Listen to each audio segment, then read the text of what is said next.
Assalamualaikum warahmatullahi wabarakatuh. I'm Aurelia and today I'm gonna describe about qualitatively the variation in atomic radius, ionic radius, melting point, and electrical conductivity of the elements. So first I'm gonna explain about atomic radius. Atomic radius decrease across the period. This corresponds to the increase in the number of protons and electrons. The electrons occupy the same principal quantum cell. These increase the overall nuclear charge, so now the protons are pulling out outer cell electrons, making the element more tightly bound. The next one is melting point. Melting point increase going across and max at the silicon, because the metallic bonds have a sea of electrons to overcome. Silicon is a giant covalent compound with a large number of contact points and van der Waals force to overcome. The non-metal are simple covalent compounds which have weak van der Waals force to overcome. The last one is electrical conductivity. Electronegativity increase going across the period due to increase the number of protons attracting electrons. Now I'm gonna tell you about the variations in atom. First, covalent radius is half the internuclear distance between two like atoms bound by a single covalent bond. Second, van der Waals radius is half the average distance between two adjacent non-bond atoms. Third, metallic radius is electrical conductivity. Electronegativity increase going across the period due to increase the number of protons attracting electrons. Now I'm gonna tell you about the variations in atom. First, covalent radius is half the internuclear distance between two like atoms bound by a single covalent bond. Second, van der Waals radius is half the average distance between two adjacent non-bond atoms. Third, metallic radius is half the distance between two metal atoms bound by metallic atoms. The last one is atomic radius decrease gradually because nuclear charge increase while the Sheldon's effect remain constant. The last one is variations in ionic radius. Cations are formed when an atom loses electrons. Second, cations are smaller than their respective atoms because a whole layer electrons are lost. Third, anions are formed when an atom gains electrons. Fourth, anions are bigger than their respective atoms because they have more electrons than protons. The last one is anions are bigger than cations. I'm gonna explain about simple molecular, giant molecular, and ionic bonding, electrical conductivity, and melting point. First, the simple molecular. They have no overall charge or charged particles that can separate, so simple molecular substances cannot conduct electricity. Meanwhile, their melting point is weak. They have weak intermolecular forces that are overcome. The covalent bonds are not broken. Very little energy is needed to overcome the intermolecular forces, so simple molecular substances usually have low melting and boiling points. For giant molecular, they have no charged particles that are free to move. This means they cannot conduct electricity. Graphite, however, a form of carbon which can conduct electricity. And their melting points, they are solids in room temperature. They have very high melting points and boiling points. Why? This is because large amount of energy are needed to overcome the strong covalent bonds to make them melt or boil. For metallic bonding, they are excellent electrical conductors because the electrons in the electron sea are very free to move and carry charge. Meanwhile, the melting point of this is the number of electrostatic forces to be broken is extremely large, and so metals have high melting and boiling points. This means that the melting point and boiling point of metals are more similar to those for ionic compounds than for covalent substances. Next, I'm going to explain about first ionization energy variation. The general trend is for ionization energies to increase across a period. The major difference is the increasing number of protons in the nucleus as you go from lithium to neon. That causes greater attraction between the nucleus and the electrons and so increases the ionization energies. In fact, the increasing nuclear charge also drags the outer electrons in closer to the nucleus. That increases ionization energy still more as you go across the period. Alright, that's it from me. to the next. In this agenda, I will tell you about the strength, high melting point, and electrical insulating properties of ceramics in terms of their giant structures, including the magnesium oxide, aluminum oxide, and silicon oxide. The strong bonds holding the atoms or ions together in 3 dimensions will make the ceramic hard and strong, but also brittle. Think about a ceramic wall or floor tile as a simple example. The tile is obviously hard, and you can't stand on a floor tile or place heavy furniture on it without it breaking. On the other hand, it isn't difficult to break a tile in half by snapping it, especially if you score a shallow line on it first with a cutting tool. This is unlike a metal, which would bend before it fractured. You can bend or stretch metals. Atoms in metals can roll over each other without breaking the bonds. The melting points. Ceramics have a high melting points because of the need to break strong covalent or ionic bonds. Holding the giant structure together, it takes a very high temperature to do this. Most ceramics are good electrical insulators. If they are covalent, there are no free electrons to move around. If they are ionic, the ions are free to move in the solid. Examples of electrical conducting, including superconducting ceramics, are beyond the scope of this syllabus. This deals with the uses of modern ceramic materials involving magnesium oxide, aluminum oxide, and silicon oxide, and the relationship with their structures. With magnesium oxide, ceramics made from magnesium oxide are used in, amongst other things, furnace linings, refractory bricks, because the ceramic has a high melting point, strong forces in the giant structure, and the heating elements, for example, for electric cookers, because the ceramic is a good electrical insulator, no free electrons, and the ions are free to move in the solid. For aluminum oxide, uses of aluminum oxide ceramics include high temperature and high voltage electrical insulators, because the ceramic has a high melting point and it's a good electrical insulator. Strong attractions in the giant structure, no free electrons, and the ions are free to move either. And the replacement hip joints. Hip joints are a ball and socket arrangement, and the ball or socket can both be made of aluminum oxide ceramic material. The strong forces holding the aluminum and the oxide ions together make it very resistant to wear. Aluminum oxide is also chemically resistant because of the large amount of energy needed to separate the ions.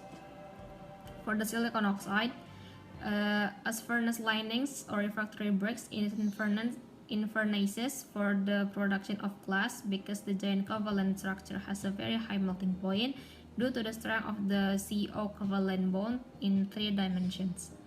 To make ceramic tiles to protect the space shuttle, because the tiles are light and have a high melting point.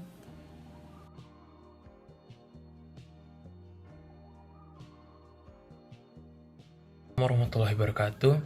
I'm going to explain about 9,2A, which is O2 gas reaction, Cl2 gas reaction, and H2O reaction. So, O2 gas reaction. Sodium burns with flame of yellow-orange color when paired with O2, and then it forms a white-colored sodium oxide. For magnesium, it burns with also flame of white color, and then it forms magnesium oxide that also has white color. If when using aluminum that it is exposed to air, it will create an oxide layer, making it unreactable.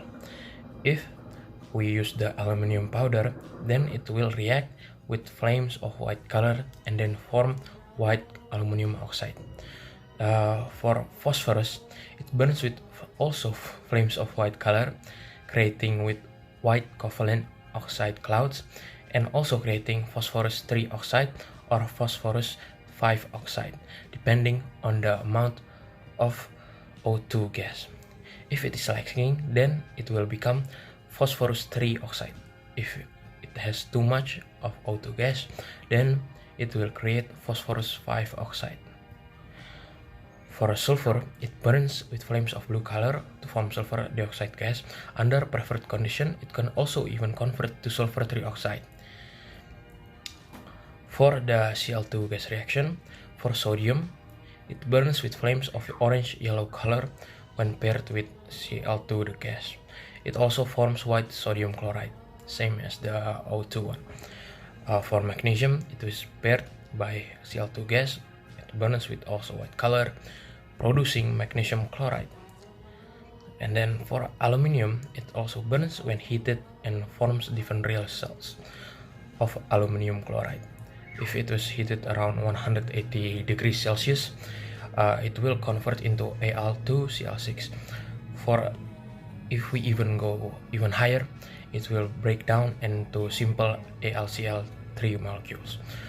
For silicon, paired with the Cl2, it burns slow pace, red color, flames, and then form silicon tetrachloride, which is also a colorless liquid that vaporizes. Phosphorus burning with Cl2 gas produce two mixtures, either phosphorus 3 chloride or phosphorus 5 chloride, one being a fuming white liquid, phosphorus 3 chloride, and the other solid with white color, which is phosphorus 5 chloride. And then for the last one, H2O reaction, we have sodium. It creates violent exothermic reaction when the sodium match with the cold water, and then it will form sodium hydroxide and hydrogen gas. For magnesium, it reacts very slow when paired with cold water, needing several days to even collect a simple sample of test tube of hydrogen and a very weak alkaline magnesium hydroxide solution. But if we pair the cold water with steam, it will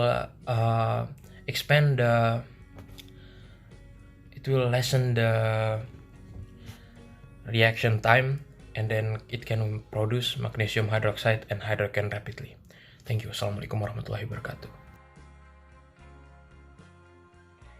Next, I will explain about the variation in oxidation number of oxides and chlorides in terms of their outer shell electrons. First, in the oxides, we are only concerned with the oxide of the elements from sodium to sulfur.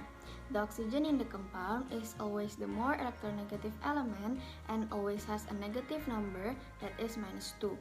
So if we are work out of the oxidation number of the other element, we get sodium from sodium oxide is +1, magnesium from magnesium oxide we get +2, aluminium in aluminium oxide we get +3, silicon in silicon dioxide we get +4, phosphorus in phosphorus pentoxide we get +5, sulfur in sulfur dioxide we get +6, and sulfur in sulfur dioxide we get +4. In the case of sulfur, the maximum oxidation state is +6. All of sulfur's 6 outer electrons are being used to make the bonding in sulfur trioxide.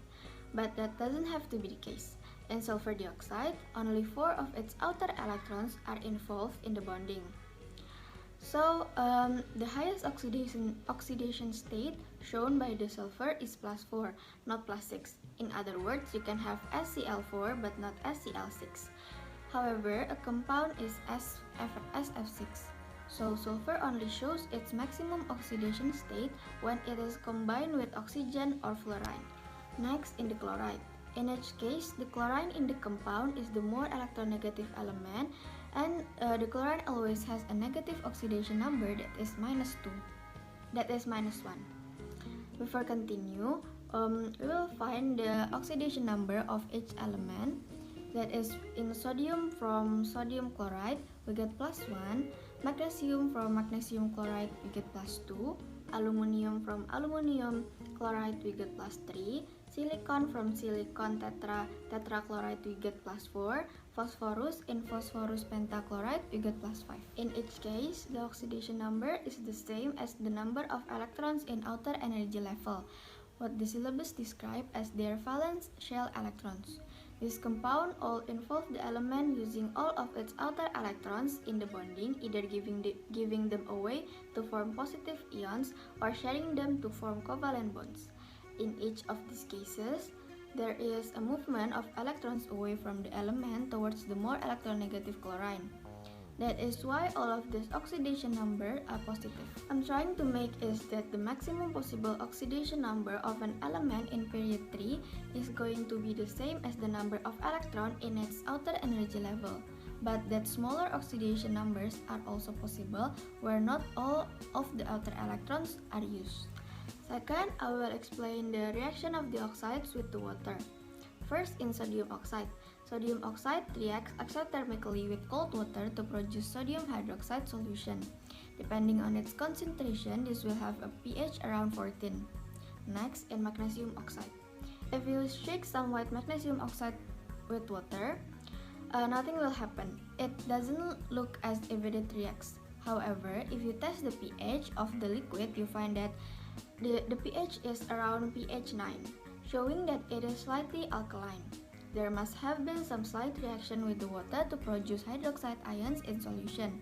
Some magnesium hydroxide is formed in the reaction, but this is almost insoluble. And not many hydroxide ions actually get into solution. Third, in aluminum oxide.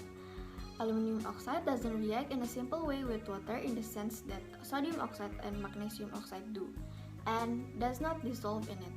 Although it is still contain oxide ions, they are held too strongly in the solid lattice to react with water. Next, silicon dioxide. Silicon dioxide also doesn't react with water because of the difficulty of breaking up the giant covalent structure. Last, phosphorus pentoxide. Phosphorus pentoxide reacts with cold water to give a solution of the weak acid, that is H3PO3, known variously as phosphorus acid, orthophosphorus acid, or phosphoric acid. It is the reaction with hot water. The reaction with hot water will be much more complicated. D. Describe and explain the acid-base behavior of oxides and hydroxides, including relevant amphoteric behavior in reaction with acids and bases. There are 4 points that we must know. The first one is from left to right on the periodic table, acid-base character of oxides and hydroxides go from basic to acid. The second one is increasing charge on an anion also increase the production of basic solutions. The third one is, as electronegativity increase, the production of ionic cations also increase because elements are more able to adapt a cation. And the last one is, as ionization energy increase, the acidic nature also increase. Now we know that some metal hydroxides are amphoteric compounds. These hydroxides are not dissolved in water, but by adding excess sodium hydroxide to these precipitates, they dissolve in the water. Also, amphoteric hydroxides dissolve in dilute acids such as hydrochloric acid and also sulfuric acid. There are 5 bonds: metallic oxides, covalent hydrides, non-metal oxides, ionic hydrides, and also semi-metal oxide. In the metallic oxides, the bonding is ionic because there is no distribution of electron wave function. And the ionic oxides are usually basic, the element that acts as a base when reacting with water. The example is sodium oxide plus water become sodium hydroxide and become sodium plus hydroxide. The second one is covalent hydrides. The bonding is covalent because almost complete distribution of electron wave function. The third one is non-metal oxides. The bonding is covalent because almost complete distribution of electron wave function. The covalent oxides are usually acidic elements that act as an acid when reacts with water. The fourth one is ionic hydrides. The bonding is the same with the name, which is ionic, because there is no distribution of electron wave function. The Bronsted basic because they will react with the proton, Lewis basic because they can be the ligands. And the last one is semi-metal oxides. The semi-metal are amphoteric elements act as an acid or base when reacting depending on pH of solution. E. Describe and explain the reaction of the chlorides with water. The reaction of metallic chlorides in water. The chloride ion has a low surface density charge and does not attract water sufficiently strongly for it to hydrolyze. Hence, any reaction of a chloride with water, it depends on the element attached to the chloride.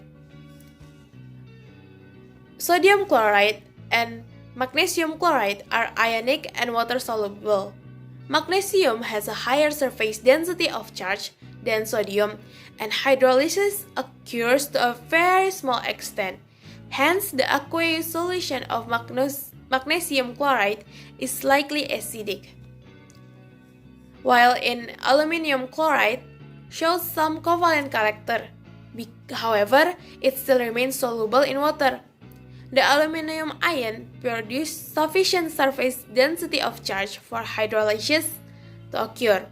In the case of aluminum chloride, the large hydration energy of the aluminum ion results in a vigorous exothermic reaction with water, and the solution form is quite acidic, which is pH 3.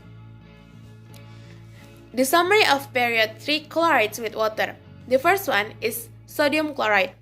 It dissolves, negligible heat change, colorless solution produced containing sodium and chloride, and the number of hydrolysis is pH 7. The second one is magnesium chloride. It dissolves, slightly exothermic, colorless solution produced containing magnesium and chloride, and has a slight hydrolysis. The pH is 6.5. The third one is aluminium chloride. It reacts vigorously, heat and fumes produced, colorless solution containing aluminium H2O 5O2 5OH and chlorine. The pH is 3. While the last one is silicon chloride. It reacts violently, heat evolved, steamy fumes of hydrochloric produced, and a white precipitate of silicon oxide complete hydrolysis, pH between 0 to 2.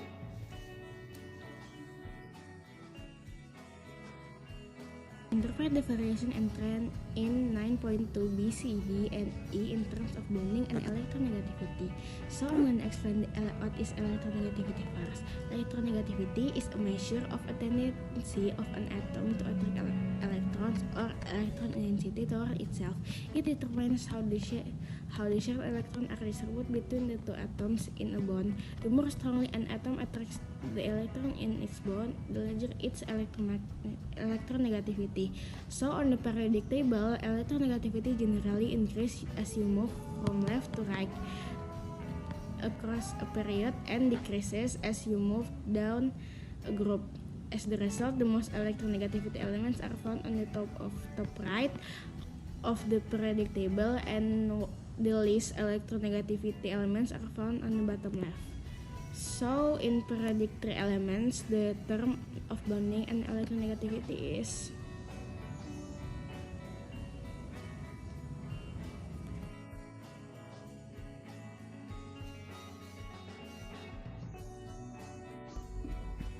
First, I'm going to talk about covalent and also ionic bond. So a covalent bond is a chemical bond that involves the sharing of electron pairs between atoms, and these electron pairs are known as shared pairs or bonding pairs. And the stable balance of attractive and repulsive forces between atoms when they share electrons is known as covalent bonding. And then ionic bonding is the complete transfers of valence electrons between atoms. It is a type of chemical bond that generates two oppositely charged ions. In ionic bonds, the metal loses electrons to become a positively charged cation, where the non-metal accepts those electrons to become a negatively charged. So there are some difference between ionic bonds and also covalent bonds. In ionic bonds, one atom donates an electron to stabilize the other atom, while in the covalent bond, the atoms are bound by the sharing of electrons. In ionic bonds, a polar bond is formed by attraction between oppositely charged ion, while the covalent bond, usually an electron is more attracted to one atom than to another, forming a polar covalent bond. And in ionic bond, atoms that participate in an ionic bond have different electronegativity values from each other, while in the covalent bonds, in the true covalent bonds, if the electron is shared equally between the atoms forming a covalent bond, then the bond is said to be nonpolar. There are some compounds in chloride and also oxides that have ionic or either covalent bond. In chlorides, the one who have ionic bonds are sodium chloride, magnesium chloride, and also aluminum chloride. And the one who have covalent bonds are silicon tetrachloride and also phosphorus chloride.